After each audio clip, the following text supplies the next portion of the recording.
In Washington, Poland's president meeting with Donald J. Trump, any sense that this might give the American leader a sharper understanding of how the frontline states, such as Poland, are feeling?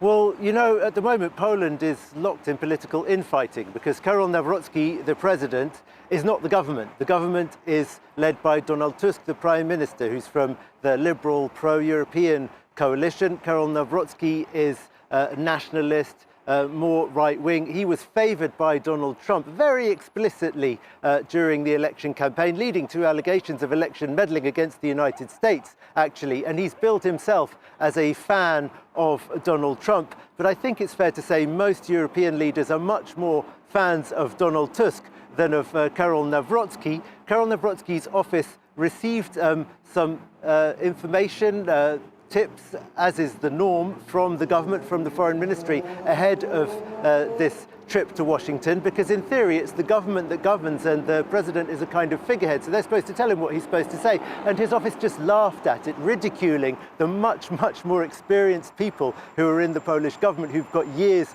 of political experience behind them at the Polish and European level. So in terms of competence, I don't think that there is much confidence in Karol Nawrocki. In terms of what he wants, I think also Ukrainian and European leaders think he's probably out for Poland's interests more than anything else, thinking that if the Americans are looking to cut their spending on Europe, his mission is just to make sure that the cuts don't go on Poland and that Poland continues to benefit as much as possible from American defense support. And in return, they're willing to buy all kinds of American weapons because Poland is still very much committed to increasing spending on defense. That NATO commitment to spend 5% of the GDP on defense, Poland is absolutely right behind it. That doesn't necessarily mean that they are as strongly behind supporting Ukraine as they used to be, though, because although Poles see Russia as a threat, recent opinion surveys suggest that